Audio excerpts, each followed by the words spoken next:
There is a strange and difficult idea that love itself is given freely, without conditions, but the experience of being loved by another person always seems to come with strings attached. When you pass the age of 30 or 40, you've been around long enough to realize that the sweet stories you heard when you were young, the fairy tales about love, were beautiful but ultimately just pretend. You start to understand a harsh truth.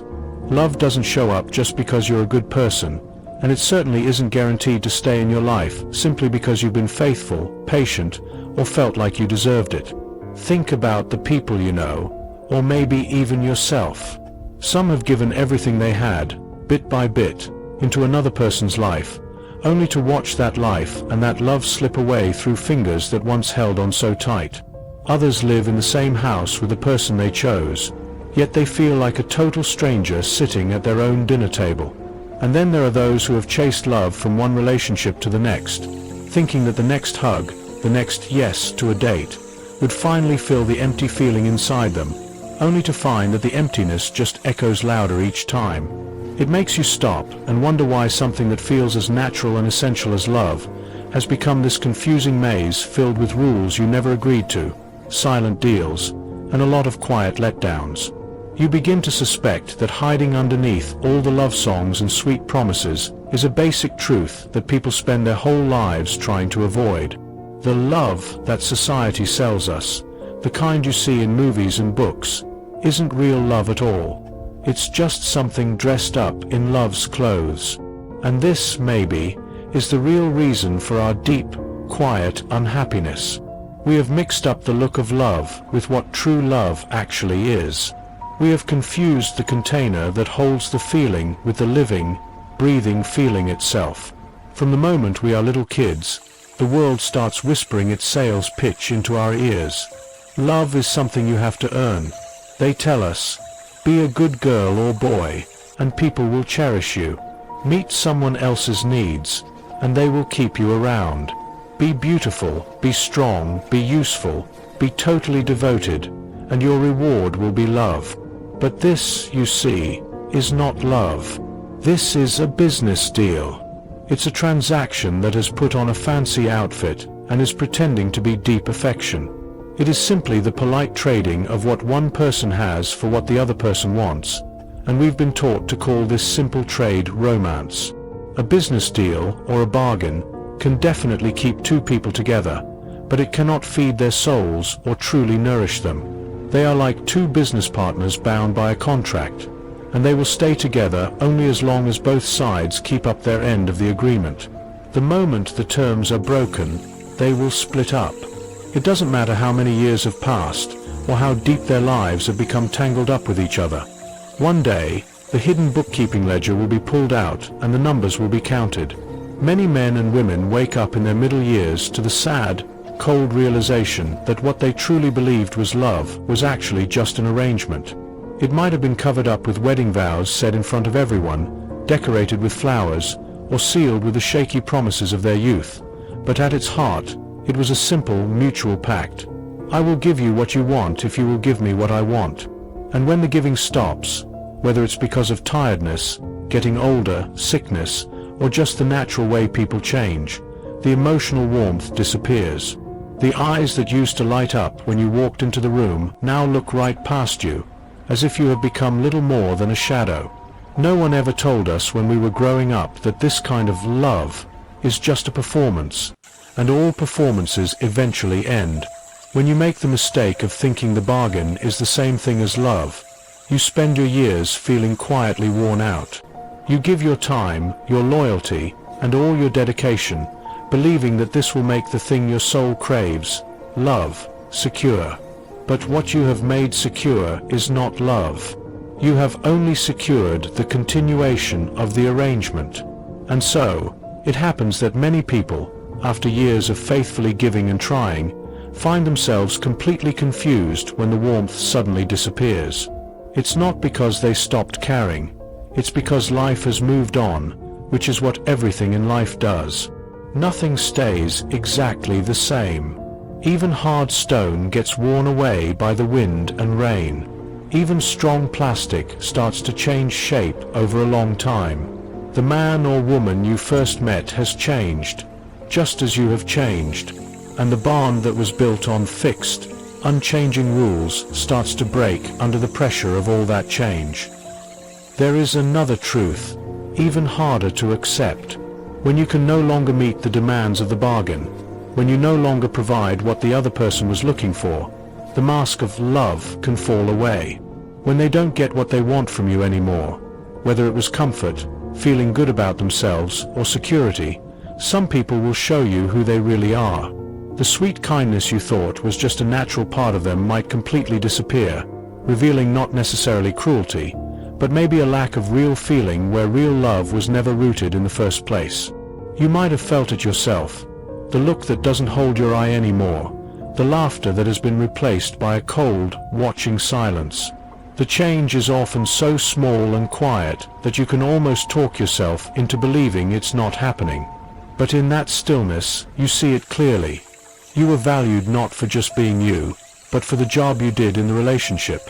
And when a relationship like this falls apart, it doesn't just end. It causes something inside of you to come undone.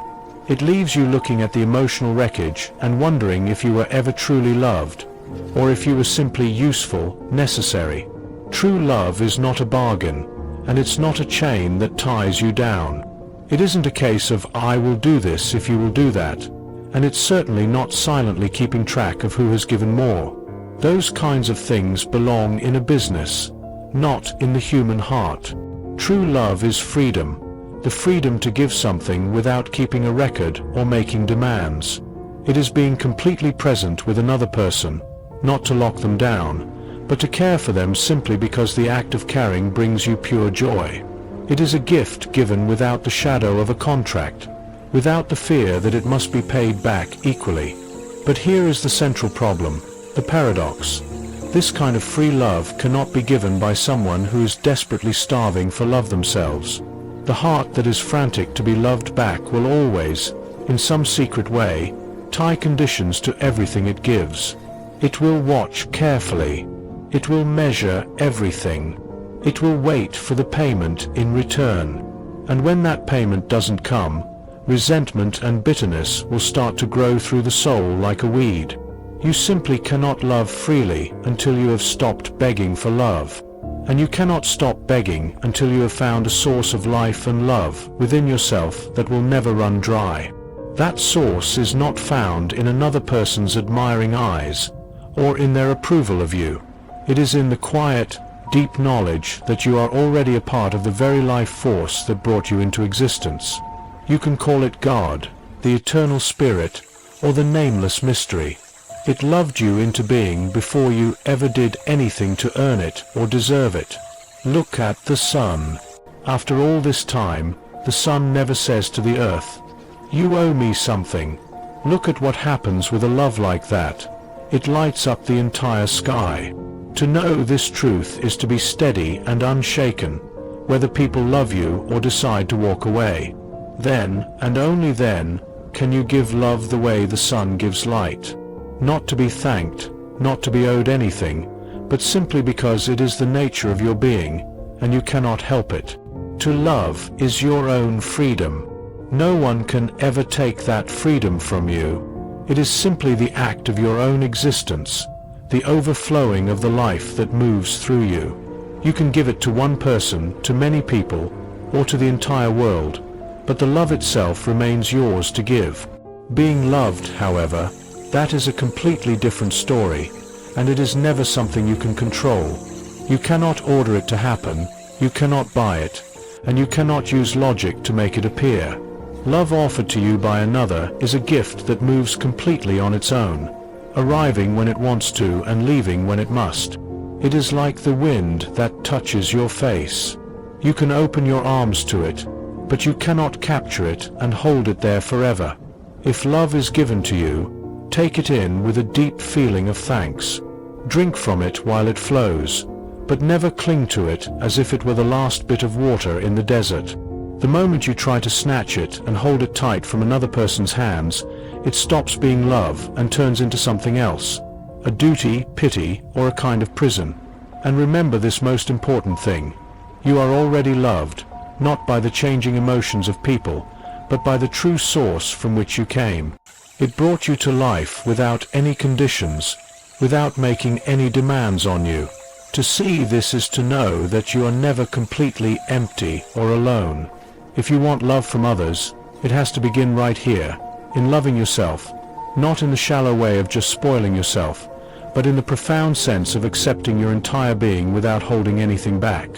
A heart that is at peace with itself stops begging. It simply invites others in. And when two such hearts meet, their love is not a business exchange, but a joining of two rivers, each one already full from its own unique source. When two people who have learned to live happily and completely within themselves come together, they are not meeting in order to be filled up, because their cups are already full.